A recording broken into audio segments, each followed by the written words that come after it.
The city of Lagos woke each morning like a giant drum being struck by many hands. The sound of car horns mixed with the loud calls of market sellers. Tall glass towers shone under the hot sun, reflecting wealth and ambition. Yet just beside those shining buildings were narrow streets where traders spread colorful fabrics on wooden tables and women roasted corn over small fires. Luxury cars rolled past crowded buses. Men in expensive suits walked quickly through the same streets where barefoot children chased one another between market stalls. Lagos was a place where two worlds lived side by side. One world chased tomorrow. The other still listened to yesterday. Old men sat beneath mango trees near roadside tea stalls, watching the young rush past them. One elder slowly stirred his cup and spoke to the others beside him. "This city runs like a young horse," he said quietly. "Fast and proud. But even the fastest horse must one day listen to the rider." Another elder nodded slowly. "The ancestors are still watching," he added, "even if the young have forgotten how to see them." In Lagos, wealth was not only admired, it was worshipped. The richest families lived in large homes guarded by tall gates and silent security men. Their names carried weight in business halls and political offices. People spoke of them with respect, sometimes with fear. At weddings, funerals, and community gatherings, everyone paid attention to where these families sat, what they wore, and whom they greeted. Because in Lagos society, reputation was a kind of crown. And the crown was built from money, power, and the right alliances. Marriage, especially among powerful families, was rarely just about love. It was about strengthening influence. It was about building bridges between wealth and political power. At a busy roadside bar one evening, two men discussed the coming wedding everyone in the city was talking about. "You heard about Kwame Adeyemi?" one asked. "Who hasn't?" the other laughed. "The youngest billionaire in Lagos. That boy turned computers into gold. And now he's marrying Vanessa Okoro." The second man whistled softly. "That means the Adeyemi fortune will join the Okoro political empire." He shook his head slowly. "That wedding will shake the whole city." Not far away, another group sat in quiet conversation beneath a large tree. These were elders, men and women whose hair had turned white with time and wisdom. One elderly woman spoke slowly, her voice calm. "Powerful unions often look beautiful on the outside," she said. "But sometimes the spirits see what human eyes cannot." A younger man nearby frowned. "What do you mean, Mama?" The old woman smiled gently. "In life, my son, pride can blind a man faster than darkness." She looked toward the busy road where cars passed like restless insects. "And the ancestors," she continued softly, "they like to reveal truth in ways no one expects." Across the city, in one of the tallest buildings overlooking the ocean, lived a man whose name was spoken with admiration in every business district. Kwame Adeyemi. At only 32 years old, he had built one of the fastest-growing technology companies in the country. People admired him for his sharp mind and fearless ambition. Newspapers called him the Golden Son of Lagos. Young entrepreneurs saw him as proof that success was possible. But success often wears a mask. And behind Kwame's confident smile lived a quiet weight few people could see. One evening, Kwame stood by the window of his high-rise office. The sun was setting over the ocean, painting the sky with deep orange light. His assistant entered the room. "Sir, the investors from London confirmed their meeting for tomorrow." Kwame nodded without turning. "Good. And the wedding planners called again. They want confirmation about the guest list." Kwame sighed softly. "Tell them to finalize it." The assistant hesitated. "Sir, the whole city is talking about the wedding." Kwame forced a faint smile. "Yes," he said quietly. "I know." When the assistant left, silence returned to the room. Kwame stared down at the busy streets far below. Thousands of people moved through the city like tiny waves. Yet somehow, standing in that tall tower surrounded by success, Kwame felt strangely alone. His engagement to Vanessa Okoro had been celebrated across the city. Vanessa was beautiful, confident, and powerful. The daughter of Senator Okoro, one of the most influential political figures in the country. She had grown up surrounded by wealth and influence. From a young age, she learned that power was something to protect and expand. Vanessa carried herself like a queen walking through her kingdom. At a private dinner one evening, she spoke confidently to a group of friends. "Our wedding will be the biggest event Lagos has seen in years," she said with a proud smile. A friend laughed. "That's because two empires are joining." Vanessa lifted her glass slightly. "Exactly." Another guest asked playfully, "So you're marrying for love or strategy?" Vanessa chuckled. "Both, of course." But the way she said it made the room fall strangely quiet. Because in her voice, power sounded louder than love. For the elite families watching from a distance, the marriage between Kwame and Vanessa was perfect. It would combine technology wealth with political influence. Business leaders approved. Politicians celebrated. Society magazines printed glowing articles. "This union will shape the future of Lagos," one columnist wrote. But far from the cameras and the glittering parties, life was unfolding in quieter corners of the city. And sometimes, the quiet corners carried truths the powerful refused to see. For every towering building in Lagos, there was also a street where life moved more slowly. And sometimes, destiny waited there. Watching. Listening. Waiting for the moment when truth would finally step into the light. The roadside market of Lagos buzzed with life, a symphony of voices, carts, and clattering pots. Traders shouted prices over the hum of engines, while the smell of roasted maize and fresh fish drifted through the narrow lanes. Yet in a quiet corner, under the shade of a worn wooden stall, sat a woman whom most people never noticed. Her hair was tied back neatly, though her clothes were thin and worn. She had the calm gaze of someone who had seen life's storms and survived them, and her presence seemed almost out of time. This was Amina. Children darted past her, chasing each other with laughter, while busy shoppers brushed her aside. Yet she sat straight, her eyes observing the world with quiet dignity. Something about her stillness drew those rare few who paused to glance her way. They sensed a story hidden beneath the plainness of her life, a story that no one in the bustling city could easily forget once they knew it. Among the whispered voices of the market, a tale often traveled silently. "They say she was not always poor," one old trader muttered to another, folding a faded cloth carefully. "Yes," the other nodded, eyes narrowing. "Greed tore her family apart. Her father's brother stole everything. They say she chose to walk away rather than fight. She carries no anger, only quiet strength." As whispers like these drifted, the city around Amina moved forward, unaware of the depth of the life she had endured. She lived simply, yet her wisdom, unspoken and profound, seemed to touch the edges of those who watched closely. Far from the market, Lagos prepared for a different kind of spectacle. Invitations had been sent, streets polished, and venues draped with flowers. The wedding of Kwame Adeyemi and Vanessa Okoro had captured the attention of every influential family, every politician, and every media outlet in the city. Journalists practiced their lines, photographers polished their lenses, and society chatter hummed like bees around honey. The marriage promised power, prestige, and the union of two unstoppable dynasties. Yet behind the walls of wealth and grandeur, Kwame felt an unease he could not explain. As he oversaw arrangements, checking flowers and guest lists, a shadow passed across his thoughts. His pulse quickened not with excitement, but with a quiet warning, like the low hum of a drum signaling an approaching storm. Vanessa, radiant in her designer gown, directed staff with sharp, clipped words. A servant dropped a tray of champagne, and she snapped, "Do not touch what you cannot handle. I do not have time for incompetence." The staff bowed their heads, fearful, as Kwame watched from a distance. Pride and ambition shone too brightly in her eyes, blinding her to kindness and patience.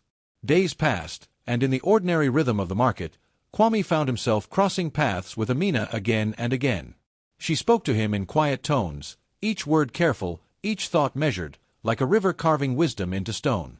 "You are preparing for a marriage built on pride," she said one afternoon, hands folded over a basket of yams. Her voice was soft, yet it struck a chord deep within him. A man who marries for glory will one day hear the cry of regret. Kwame paused, unsure why her words lingered. There was no anger in her tone, no jealousy. Only truth, simple and unadorned. He looked at her, really looked, and something began to stir in the chambers of his heart, a tiny seed of doubt, fragile yet persistent, growing quietly in the fertile soil of his conscience. Her words followed him through the bustling streets, into boardrooms and banquet halls, echoing like an ancient proverb carried by the wind. They haunted him not because they threatened his wealth, nor his reputation, but because they reflected a truth he had long ignored. And so the seed of doubt took root. From that moment, Kwame could not shake the feeling that the life everyone had planned for him might not be the life he was meant to live. The city moved on, busy with its ambitions and glories, unaware that in a quiet corner, a woman they never noticed had begun to change the heart of one of its most powerful sons. The city of Lagos was alive with anticipation. Flags fluttered in the warm wind, and the streets hummed with voices discussing the approaching wedding. Every newspaper headline spoke of the union between Kwame Adeyemi and Vanessa Okoro. Business tycoons and political figures whispered excitedly in offices, cafes, and private clubs. Everywhere, the city celebrated power, influence, and wealth. Yet amid the pomp, Kwame felt a quiet disturbance. Standing on the balcony of his high-rise apartment, he watched the sun reflect off glass towers and onto the bustling streets below. Children ran barefoot past luxury cars, hawkers called out their wares, and yet a hollow feeling gnawed at his chest. Something in the world of wealth and expectation felt wrong. Vanessa entered the room, her steps graceful and deliberate, her expensive gown shimmering in the afternoon sun. "Kwame, the decorators are late."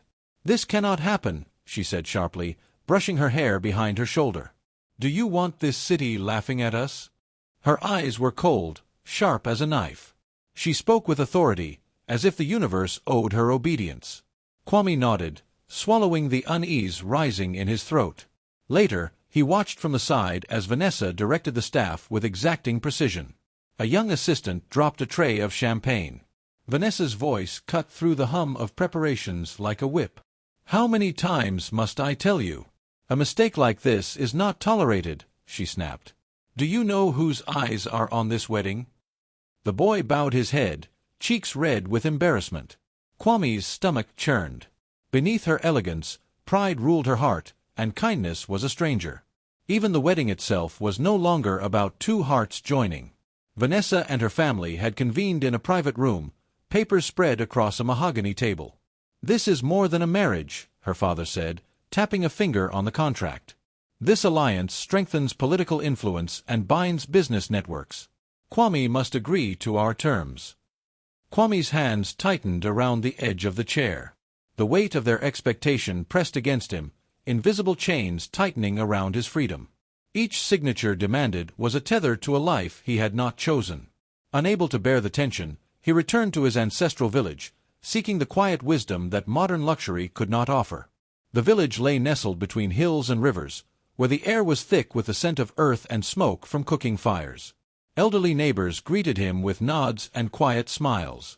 Children ran past, laughing, as goats bleated softly in the distance. His grandmother sat outside her small wooden home, a mat spread beneath her. She looked at him with eyes that had seen decades of human pride and folly.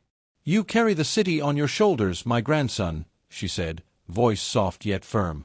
"But a crown of gold can suffocate the heart if it is not worn with humility."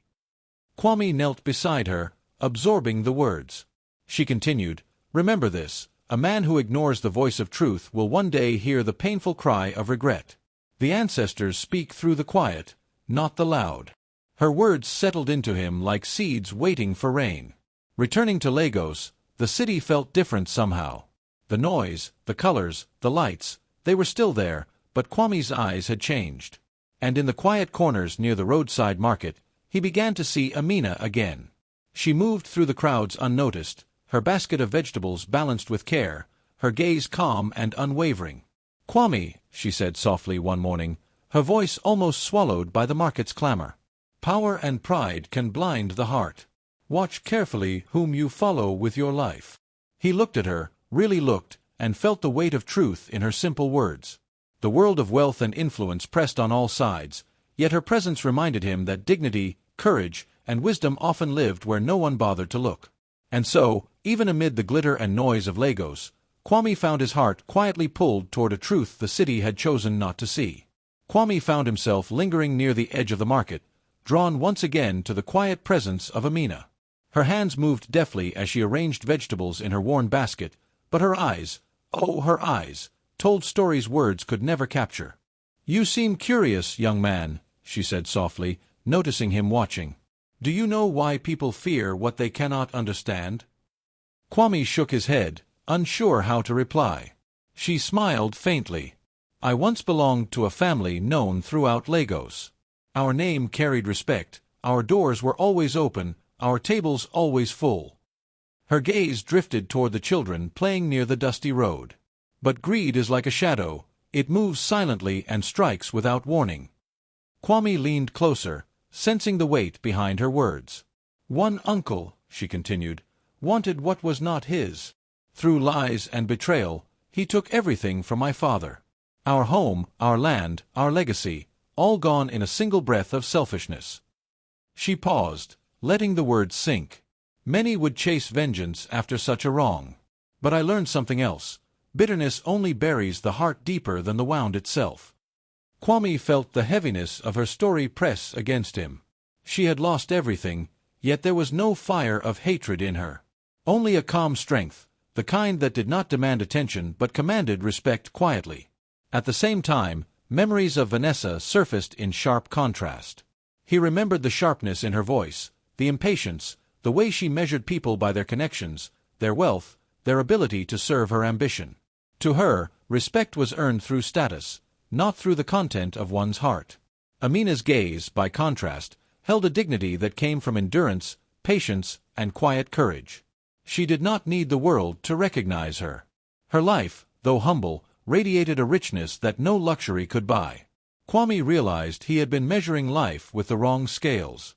Yet the city was relentless. Messages arrived from friends, relatives, and business partners. "Kwame," one wrote, "you cannot afford to step away. Think of the alliances, the partnerships, the prestige. Do not let this family ruin what you have built." Another voice, more cautious, reached him through a call. "The investors are concerned," the businessman said. "Abandoning the engagement may shake their confidence in your leadership. Kwame, you must weigh this carefully." Kwame rubbed his temple, torn between the expectations pressing from every side and the quiet truth he saw in Amina's eyes. Pride, ambition, power, they were loud, demanding, intoxicating. But dignity, kindness, wisdom, these were quiet, patient, and unyielding. He remembered Amina's final words that day. "True wealth," she said, "is measured not by the gold you hold, but by the goodness of your spirit." The city around him waited for his choice, but in that moment, Kwame understood that some lessons were older than skyscrapers, older than politics, and older than fear itself. The path he had walked so far might not belong to him, and yet, perhaps, the road he feared to take was the one destiny had quietly prepared. And as he stood among the clamor of Lagos, he could feel it, the quiet power of truth, the strength of humility, and the shadow of pride, waiting to see which path he would choose. The afternoon sun reflected off the polished marble of the luxury shopping district, casting long shadows across the bustling plaza. Vendors and shoppers paused to glance at the drama unfolding at the entrance. Amina, quietly carrying a small basket of fruit, stepped cautiously onto the wide steps, unaware that her simple presence had drawn the attention of the city's most powerful socialite. Vanessa emerged from the sleek glass doors, her designer heels clicking sharply on the stone. She stopped short when she saw Amina. Her eyes narrowed, and her lips pressed into a thin line. "What are you doing here?" Vanessa's voice rang across the courtyard, cutting through the murmurs of the crowd. "Do you not know your place?" Amina's gaze remained calm, steady, unafraid. She did not respond, but the elegance in her stillness only seemed to frustrate Vanessa further. "You worthless girl!" Vanessa shouted, turning to the uniformed security guards standing nearby. "Take her away. She has no right to be here among people of status." The guards hesitated for a moment, then moved toward Amina. A crowd of onlookers murmured, some shocked, some silently approving the display of power. Amina said nothing as they reached for her, only shifting her basket slightly and allowing herself to be guided without resistance. Kwame, who had been watching from a nearby cafe terrace, felt a knot tighten in his chest. His palms grew sweaty. The air seemed to thicken with shame and guilt as he witnessed the woman he had come to respect and admire being humiliated in front of the city. His stomach churned with the knowledge that he had been preparing to join this life of status, where cruelty and pride masked as elegance. He stepped away from the railing, feeling the weight of two very different worlds pressing upon him. One path was paved with wealth, reputation, and societal approval. The other, quiet, humble, yet full of dignity and truth, pulled gently at his heart, demanding he notice what truly mattered. That night, luxury surrounded him, yet sleep refused to come. The silk sheets of his bed felt suffocating, the quiet of his penthouse amplifying the questions rattling in his mind. The echo of his grandmother's voice drifted back. Kwame, a man who ignores the voice of truth, will one day hear the painful cry of regret. And then Amina's words returned, soft as a river's flow yet sharp with meaning. Power and pride can blind the heart. Watch carefully whom you follow with your life. Hours passed. The city outside slept lightly under the moon, but Kwame's mind did not rest. Every whispered memory, every gentle warning, pressed him to see the truth he had been avoiding. He realized, painfully, that he had been living someone else's dream, one shaped by expectation, reputation, and ambition, but not by the quiet calling of his own heart. By dawn, the first golden rays painted the skyline. Lagos stirred to life, streets filling with voices and vehicles, as people whispered in anticipation of the grand union that promised to join two of the city's most powerful families. Flags fluttered, birds called from rooftops, and the scent of freshly baked bread drifted from markets. The city awaited the spectacle of wealth and prestige, unaware that within one man's heart, a quiet storm of doubt, courage, and choice had already begun to take shape. The beachfront venue gleamed under the soft morning sun, its columns draped with silk and flowers that seemed to capture the light like tiny jewels. Powerful men in crisp suits and influential women in flowing gowns filled every row of the hall. The air was thick with anticipation, whispered conversations weaving together ambition, curiosity, and expectation. Journalists snapped photos, their cameras flashing like lightning, each burst capturing the wealth and influence that had gathered under one roof. Vanessa appeared at the far end of the aisle, her gown sparkling with delicate embroidery, her crown of jewels glinting like the sun itself. She walked with measured grace, chin high, eyes scanning the crowd as though daring anyone to question her place among the city's elite. "This day," she whispered to herself, "cements what I was born to achieve." Kwame stood at the altar, his tailored suit flawless, his smile calm and practiced. Yet beneath the mask of composure, a storm churned. Every cheer, every flash of the cameras, reminded him of the life he was expected to embrace, a life of power, wealth, and pretense. He clenched his fists subtly, feeling the pressure of expectations pressing down on him, heavier than any suit or crown. The officiant stepped forward, voice rich and solemn. "We gather here to witness a union," he began, "a joining not just of hearts, but of families, of legacies, and of futures intertwined." The hall fell silent, the only sound the gentle rustle of silk and the faint ocean breeze brushing against open windows. Every eye turned toward the couple, the moment sacred and tense. Kwame inhaled deeply, ready to speak his vows, but then, hesitation. His words faltered in his mind, and his mouth stayed still. The crowd's anticipation shifted, a subtle unease rippling through the rows. Whispers began like a soft wind through tall grass, growing louder as eyes darted from Kwame to Vanessa.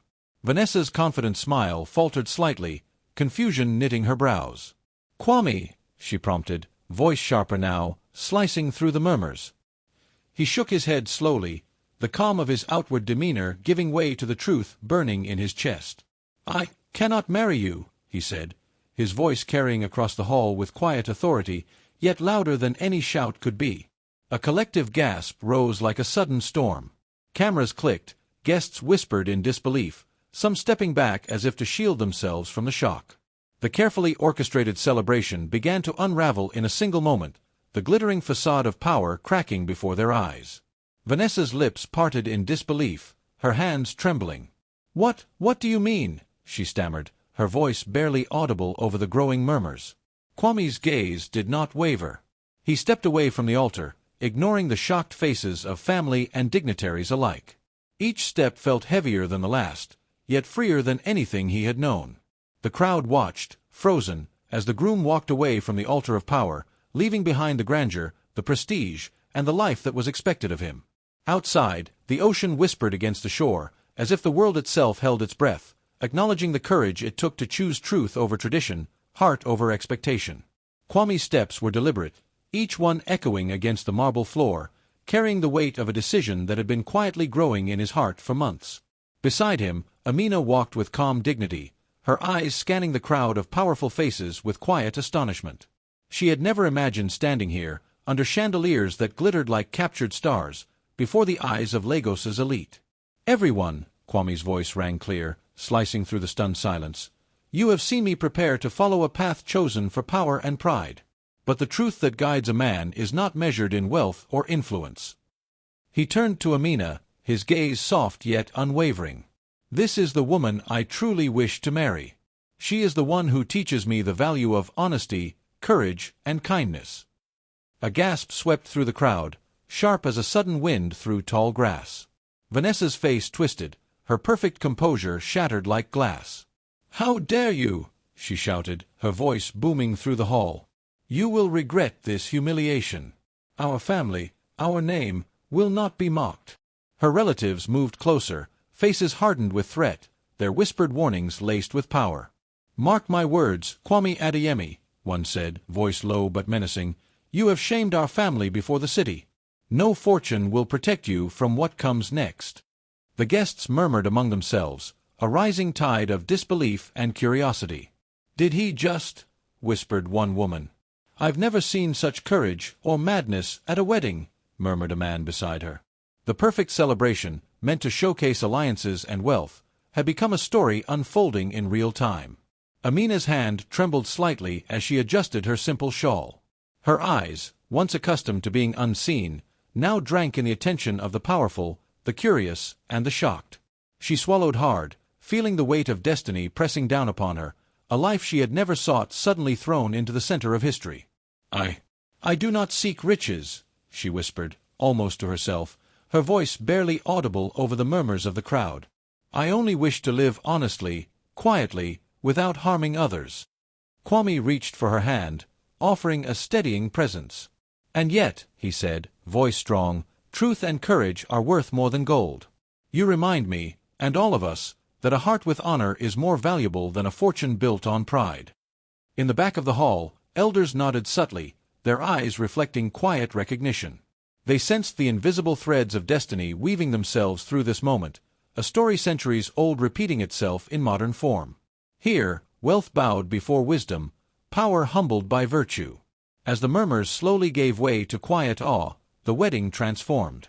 What began as a spectacle of wealth and ambition had become a testament to courage, integrity, and the unseen hand of fate guiding the hearts of men.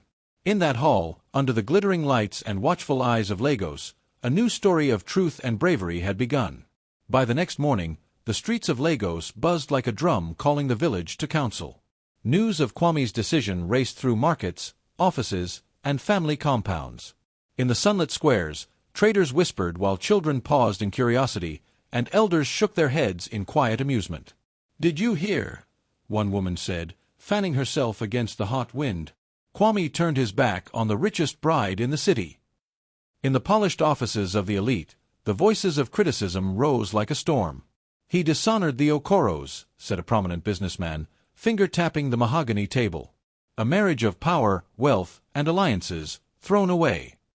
Others nodded, muttering of lost influence and shattered expectations. To many, Kwame's act seemed reckless, a disregard for the sacred rules that govern families and society. Yet elsewhere, quieter voices spoke differently. In a small tea shop, an elderly woman leaned forward to the young man beside her. "Do you see courage in that choice?" she asked softly. "He followed the truth of his heart, not the noise of pride. That is wisdom." Children playing nearby paused to listen, sensing the weight of honesty in words so simple and strong. Meanwhile, Amina walked along the narrow streets, the morning sun reflecting softly in her calm eyes. The city had never looked so vast, yet the attention pressed lightly upon her shoulders. She breathed deeply, stepping into a new life, guided by patience and humility. The gifts of wealth did not seduce her, for she had already learned the quiet strength of surviving without gold. Kwame joined her at a small courtyard, where the hum of the city softened.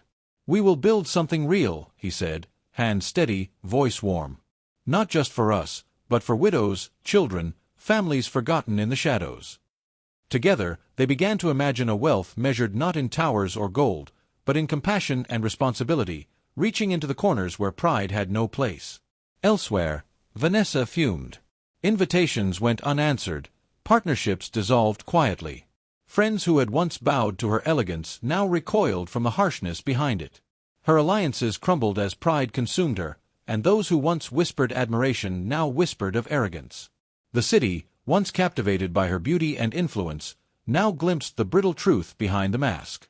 In the bustling markets and quiet compounds, people began to speak a lesson older than any modern empire. Wealth without kindness is empty, elders repeated. Mothers told their children that wisdom sometimes arrived through the quietest voices, the ones society chose to ignore. Kwame and Amina became the measure of a new truth, that riches fade, but the goodness within a heart remains. By dusk, storytellers gathered around fires in the villages on the outskirts of the city, voices rising and falling like the wind through grass. They spoke of courage, of humility, of listening to the quiet truths that guide a man's path. And in every word, the elders reminded the young, those who follow the voice of truth, no matter how faint or unexpected, will never lose their way. The city would remember this tale for generations, a story where the unexpected heroine, the forgotten woman, revealed the depth of wisdom, and a man chose courage over pride, leaving behind a legacy richer than gold.